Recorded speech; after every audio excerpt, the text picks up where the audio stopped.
environ 70 personnes en direct et certainement beaucoup plus en différé, puisqu'on pourra retrouver les vidéos ensuite sur notre site. Donc, bienvenue à tous. Alors, on va essayer d'être assez succinct, puisque le sujet est très très large. Et ce qu'on vous propose aujourd'hui, c'est de voir l'économie du territoire différemment, et de voir déjà le territoire différemment. La région Flandre-Dunkerque, alors quand on tape région Flandre-Dunkerque ou Dunkerque sur Google, voilà ce qui apparaît. Donc une carte avec un point tout en haut, dans une espèce de cul-de-sac, et a priori, il est impossible de travailler l'économie. Alors nous, on préfère représenter Dunkerque de cette façon-là. C'est-à-dire que Dunkerque, c'est sur la route de l'axe Manche-Mer du Nord, où vous rencontrez plusieurs ports. Vous rencontrez Le Havre, vous rencontrez Boulogne, vous rencontrez Dunkerque et les ports de Belgique et des Pays-Bas. Et quand on pointe sur Dunkerque et qu'on trace différents cercles, on voit un petit peu les aires d'influence et de rapprochement de court terme et de courte distance entre Dunkerque et son environnement. Et donc, si on trace uniquement un cercle de 100 km, c'est ce cercle-là, donc à l'intérieur de ce cercle, vous avez 49% de mer. Donc, nous allons parler un peu de la mer, du port, de notre environnement maritime. Il y a 31% uniquement couverts par le territoire national, 31% pour la France.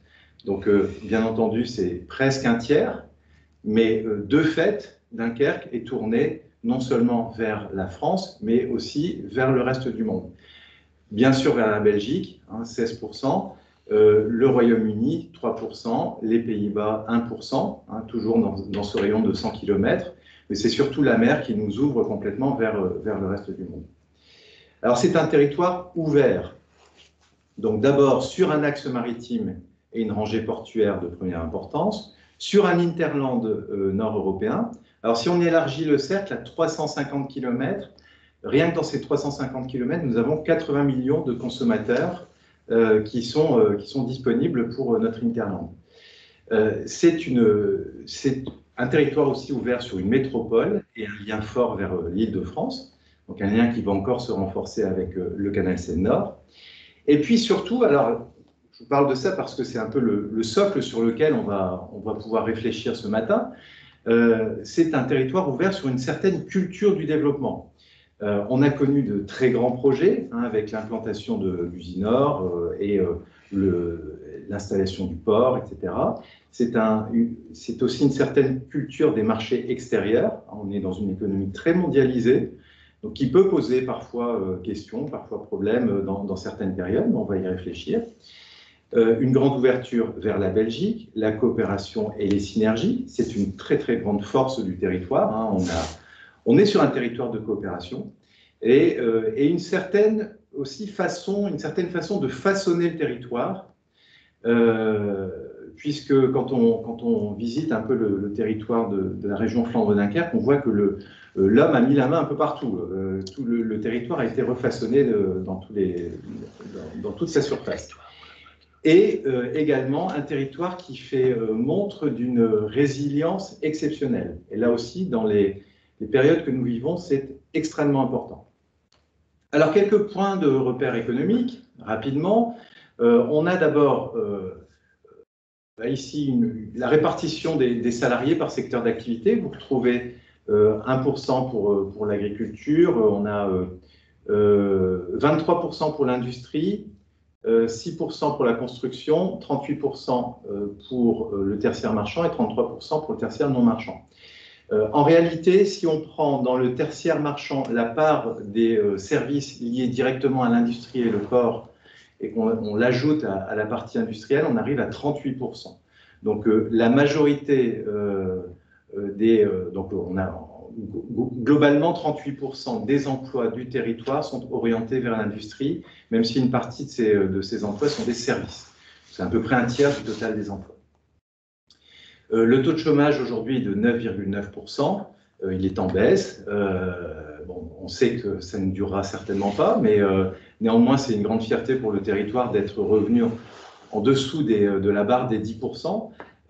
Et c'est aussi une situation intéressante quand on a un territoire qui a une dépendance de sentier.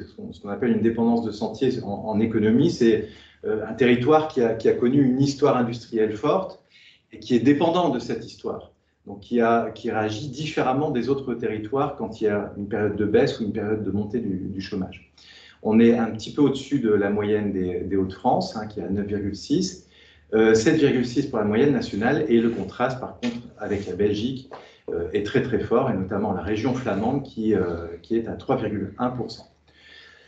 Quelques ordres de grandeur, on a toujours environ 100 000 emplois, donc 95 936 emplois sur le territoire, donc c'est un ordre de grandeur qu'il faut garder à l'esprit, et 65 474 emplois salariés en décembre 2019. En un an, on a perdu quand même 500 emplois. C'est une période quand même très très difficile pour l'emploi. Mais ce qu'il faut noter aussi, c'est qu'on a connu une baisse très importante du chômage, avec une diminution de 1080 demandeurs d'emploi en un an, donc au premier trimestre 2020.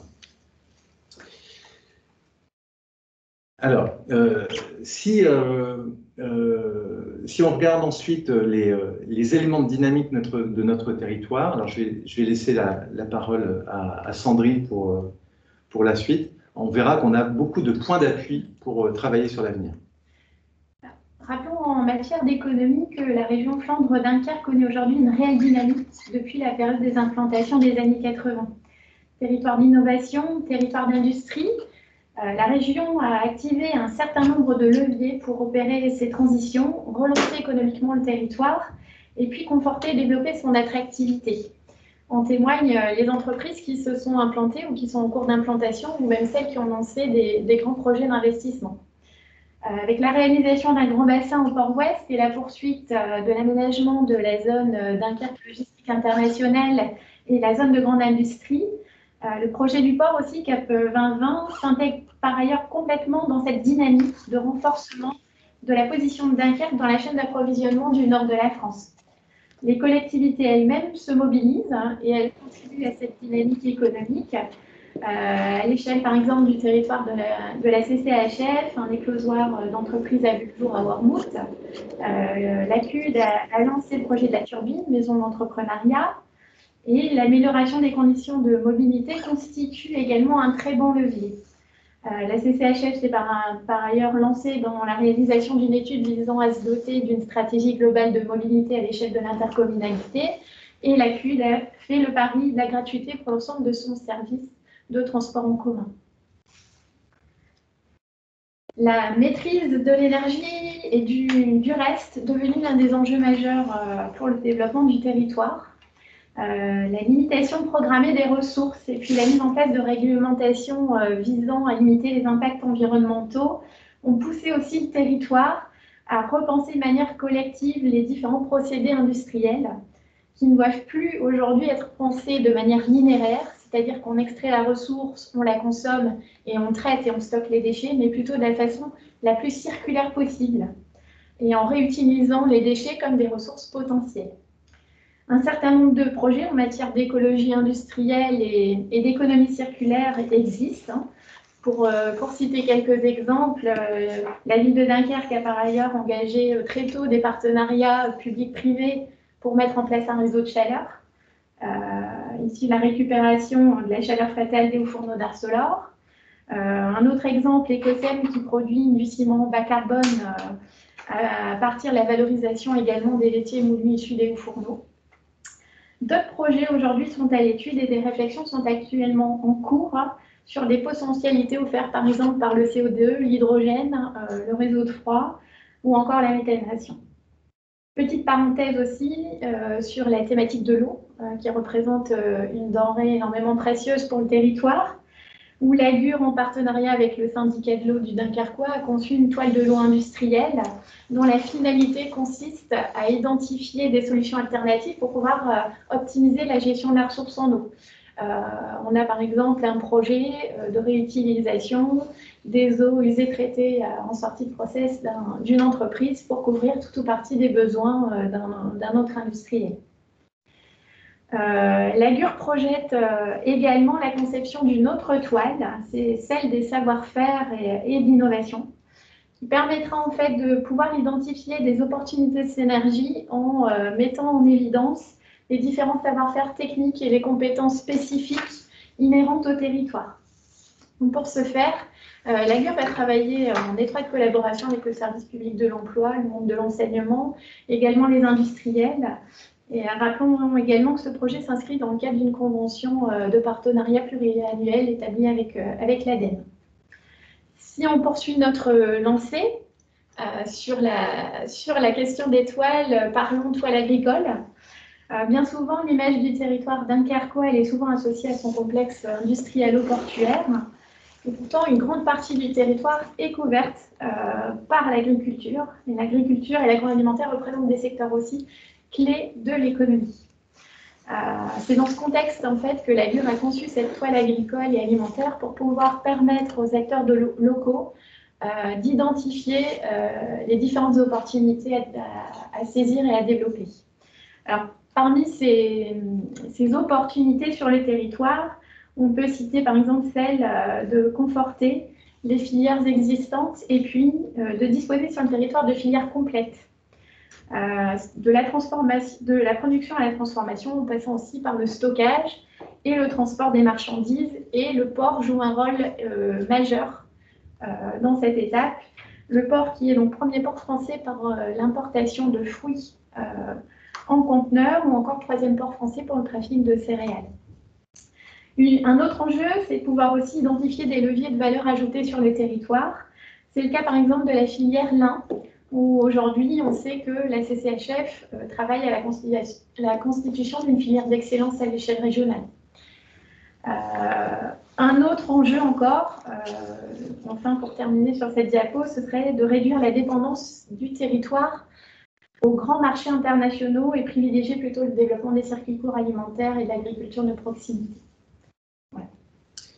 Et effectivement, quand on regarde la toile agricole, on voit qu'on est sur une agriculture mondialisée dans laquelle on retrouve l'émergence de circuits courts, de nouvelles formes de diffusion des marchandises. Et s'est posé la question pendant la période du Covid de la souveraineté économique du territoire et surtout la sécurisation des chaînes d'approvisionnement. Il fallait continuer de nourrir la population, peut-être ouvrir les circuits de production pour pouvoir s'approvisionner directement. Et quand on regarde plus largement sur l'économie du territoire, on voit qu'on est vraiment sur une économie mondialisée. Et le territoire dunkerquois est vraiment concerné, très directement concerné par cette mondialisation. 37,9% des emplois de la zone d'emploi de Dunkerque, alors ancienne génération zone d'emploi, je ne reviens pas sur l'évolution des zones d'emploi, mais 37,9% des emplois salariés sont dans des établissements contrôlés par des groupes étrangers. Donc, sur un territoire comme le nôtre, il faut faire attention lorsqu'on parle de relocalisation et du mirage des relocalisations, parce que ça voudrait dire en fait une perte d'une bonne partie des emplois du territoire, parce que s'ils étaient effectivement relocalisés, ils seraient relocalisés dans leur pays. Si on parle de production de médicaments, par exemple, je voyais dans La Voix du Nord ce matin, il parlait de la production de médicaments, notre souveraineté, etc. Nous, on produit les médicaments pour le reste du monde. Donc voilà, il faut quand même garder ça à l'esprit. On a aussi des grands exportateurs dunkerquois, AstraZeneca, on en parlait à l'instant. 99% de ce qui est produit chez AstraZeneca est exporté. Beaulieu, 91%, Dillinger, 90%, ArcelorMittal, 65%, Alvance Aluminium Dunkerque, 16%. Donc on est vraiment dans cette logique-là, avec quand même toujours cette question de la sécurisation des chaînes d'approvisionnement. Donc il va falloir qu'on se pose cette question pour les prochaines années. Alors pour illustrer un petit peu les conséquences et un petit peu la réalité de cette mondialisation, on peut remonter un petit peu en arrière, dans les années 90, on voit un peu la situation des grands ports de la rangée Manche-Mer du Nord. Donc c'est tous ces ports-là, du Havre jusqu'à Hambourg. Et je vous invite à regarder la petite animation pour voir comment tout ce secteur Rotterdam-Anvers a progressé en quelques années, hein, pendant que nous progressions également, mais pas tout à fait à la même vitesse. Hein, voilà.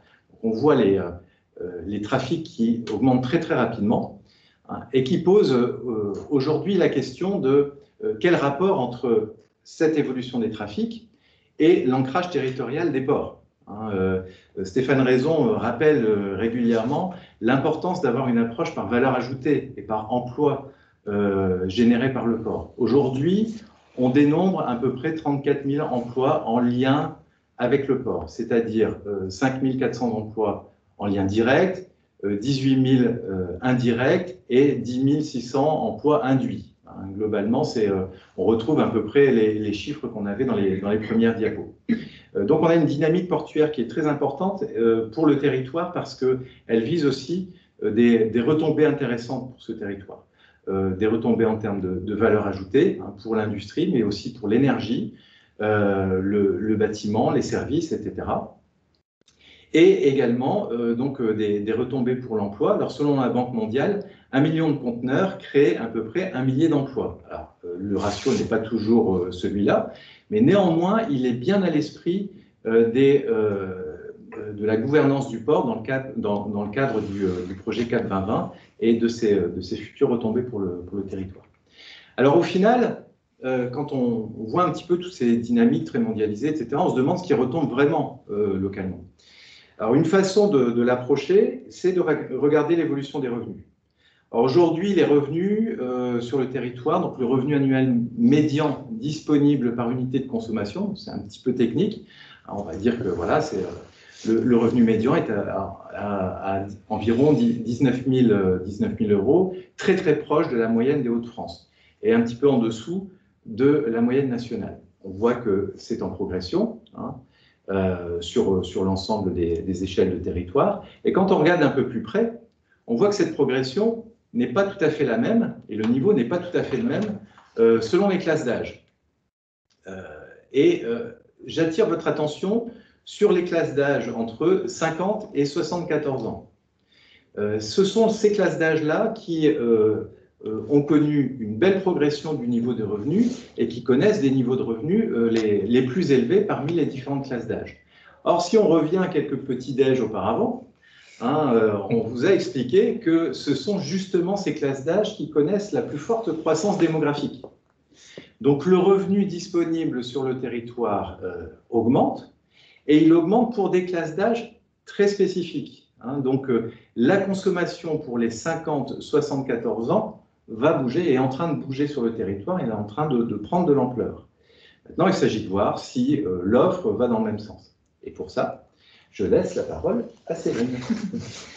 Alors, 5 milliards d'euros épargnés par les Français, c'est autant que la totalité du plan de relance de l'État. Le taux d'épargne des ménages aujourd'hui, c'est 27% contre 15% en 2019. L'enjeu, du coup, sera de continuer à redonner envie de consommer et que les Français désépargnent un petit peu. La situation du commerce était déjà fragilisée bien avant la crise. En fin 2018, le mouvement des Gilets jaunes, puis les mouvements sociaux, puis le Covid. D'un côté, on avait les files d'attente devant les supermarchés. De l'autre, ce qui était déclaré non essentiel, c'était fermeture générale 57 jours. Tout ceci est venu bouleverser les comportements des consommateurs et la période n'est pas terminée. Ce n'est pas vraiment un monde d'avant ou un monde d'après, c'est plutôt un point de bascule et le coronavirus a servi de révélateur. Ce qui devait disparaître, ça a disparu beaucoup plus rapidement. Ce qui est émergé s'est développé très vite et s'impose à nous. Selon une étude, 53% des Français souhaitent continuer à consommer au ralenti et avec frugalité. 35% d'entre eux désirent que les attitudes de sous-consommation adoptées pendant le confinement s'inscrivent dans la durée. Par contre, on peut nuancer toutefois avec l'âge. La catégorie des 18-24 ans démontre plutôt une appétence à réduire sa consommation pour 40% d'entre eux, alors que les plus de 75 ans, soit 65 ans, sont 72% à affirmer qu'ils n'envisagent pas de changer leurs habitudes. On a 74% des Français qui se disent prêts à consommer local, voire à payer plus cher après la crise. Même si le Covid n'a pas de lien immédiat avec l'écologie, la question de la provenance lointaine des produits, la crainte pour la santé, la découverte de ce qui vient de loin peut devenir inaccessible. la dépendance mondiale, ça accélère la prise en compte en fait. Sur une étude du Kantar sur 20 000 consommateurs dans une trentaine de pays, on montre que les Français sont plus désireux que les autres pays un retour de la production en France. 38% des Français contre 19% en moyenne globale dans les autres pays. Le bio aussi a conquis de nouveaux acheteurs, 8%. On note d'ailleurs qu'un tiers des Français qui se détournent du bio quand le sourcing n'est pas français. Le vrac, quant à lui, a connu un coup d'arrêt. La crainte des consommateurs, en fait, les a poussés vers des produits emballés. Et ça risque de durer un certain temps. 8% des Français préfèrent faire eux-mêmes, que ce soit en cuisine, en bricolage ou en cosmétique. Pour 43% des personnes interrogées, ils indiquent que le prix sera le principal critère de choix en alimentaire. 32% privilégieront la production locale, 20% plus simple, plus bio. On risque de se retrouver avec une consommation à deux vitesses en fait. D'un côté, les Français qui vont consommer mieux en privilégiant le bio. De l'autre côté, une frange de la population qui va perdre en pouvoir d'achat avec la crise et qui sera contrainte à des arbitrages budgétaires. Si on regarde le cumul de l'activité des 8 premiers mois de 2020, on a moins 20% de ventes, tous canaux confondus. Dans le détail, c'est moins 24% pour les ventes magasins et c'est plus 70% pour les ventes Internet par rapport à 2019. D'une manière générale, c'est les enseignes omnicanales qui sont les grandes gagnantes de la crise. Le flux, la fréquentation, c'est bien l'obsession de tous les acteurs, sauf que maintenant, 55% des Français déclarent qu'ils vont désormais limiter leur venue en point de vente. Les centres-villes sont marqués par une baisse sensible de fréquentation, à l'exception des plus petits centres-villes, dont la fréquentation est plus ou moins proche de celle de 2019. Fin août, début septembre, les centres-villes des métropoles restent à moins 10% en moyenne par rapport à 2019, mais ils vont bénéficier justement d'un retour au travail des Français. La très grande majorité des lieux, bien entendu, ont été conçus pour attirer un maximum de personnes pour une fréquentation récurrente, nombreuse. C'est difficilement faisable maintenant, voire contre-productif. Les contraintes de distanciation, du coup, elles sont plutôt favorables aux centres-villes de petites et moyennes villes, mais aussi aux commerces de périphérie. Pas les grands centres commerciaux ou les hypermarchés, mais plutôt les zones commerciales où les magasins sont isolés les uns des autres, accessibles en voiture, à l'air libre. Ils sont perçus comme moins anxiogènes. Enfin, le télétravail a mis en avant le confort d'économiser une partie du temps de trajet quotidien, voire d'habiter plus loin de son bureau si les trajets sont moins fréquents. Ça modifie les flux. Si le télétravail venait à se pérenniser, une partie des achats effectués sur le lieu de travail ou sur le trajet domicile-travail serait transférée à proximité du domicile. Donc, le Covid a plus d'impact, bien évidemment, sur les grandes villes que sur les plus petites, puisque la concentration est un handicap. Le confinement a mis aussi en avant le fait que les habitations avaient des défauts, le manque d'espace vert, les appartements plus petits. Maintenant, les projecteurs sont plutôt sur les villes moyennes, voire des territoires ruraux.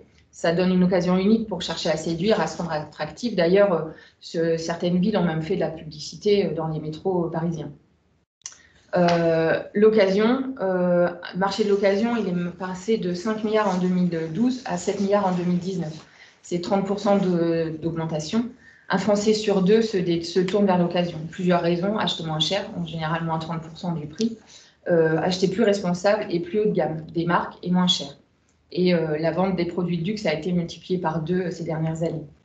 On note dans une étude que 66% des Français déclarent renoncer à un achat d'un produit technologique tendance dernier cri au profit d'un produit d'occasion moins cher. Et un Français sur 3 déclare être prêt à se priver de produits neufs pour des vêtements. Donc ça encourage évidemment la pratique de seconde main. Si on regarde les évolutions d'Internet, certaines tendances... alors en 2015, on estimait à 4,2 la part d'évasion commerciale pour la vente à distance sur notre territoire. Forcément, elle s'est forcément accrue. Le e-commerce fait partie des verrous que la crise a fait sauter. Le drive, le e-commerce en général ont bénéficié d'un recrutement de nouveaux clients. On passe de 5 millions d'acheteurs mensuels à 7,4 millions lors du premier mois de confinement. Ça fait une hausse de 50% et depuis le déconfinement, on est toujours à plus 52%. D'une manière générale, c'est le réflexe digital qui s'est développé, les renseignements à distance, les commandes à distance. La livraison à domicile, 6% des Français se sont fait livrer chez eux pour la première fois, 15% l'ont fait davantage. La progression, c'est 87% pendant la crise et 58% des consommateurs prévoient de le faire plus. L'accélération de ce phénomène rend plus crucial et plus urgent tous les sujets relatifs à la livraison du dernier kilomètre et de la logistique urbaine. Le drive en alimentaire, plus de 69% pendant la crise et 79% pendant la crise et 53% prévoient de le faire plus. Le click and collect, la réservation dans le magasin, c'est 76% d'augmentation par rapport à août 2019 et la moitié des gens déclarent vouloir le faire plus. C'est plutôt une bonne nouvelle pour le commerce physique. Par contre, c'est une fonction complémentaire, parce que c'est une fonction complémentaire, mais ça pose aussi des problèmes d'organisation des équipes et des logistiques. Enfin, le paiement sans contact a été plus utilisé, les caisses automatiques.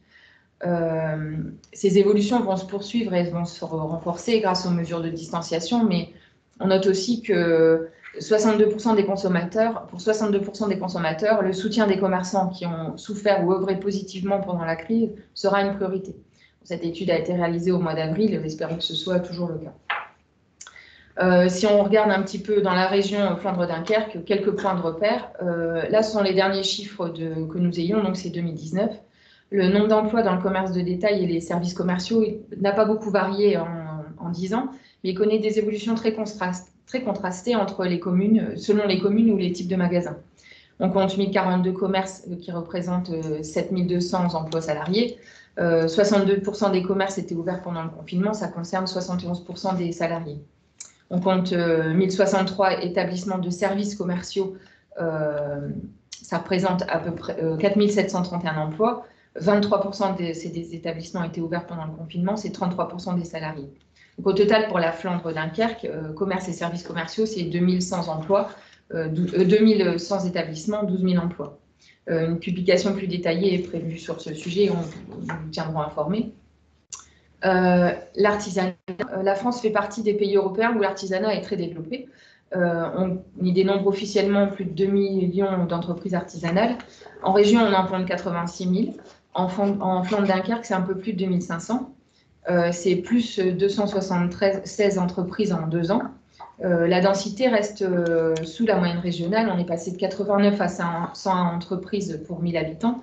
Ça représente 5600 salariés.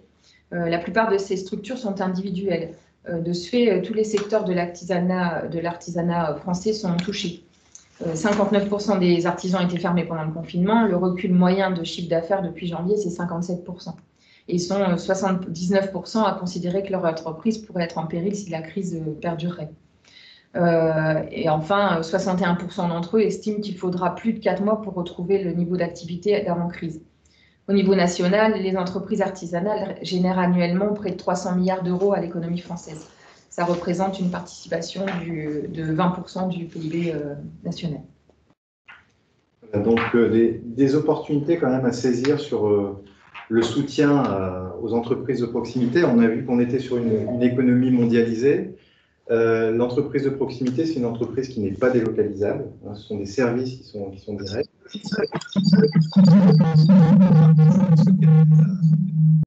Éteins son micro. Voilà, merci.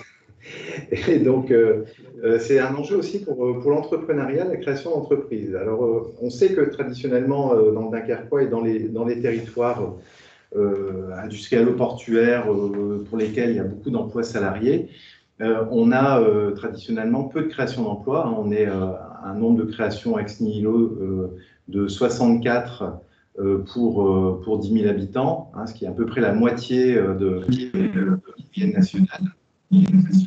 Mais aujourd'hui, on voit que cette création d'emplois est en forte hausse ces dernières années. Plus 607 créations en 2 ans.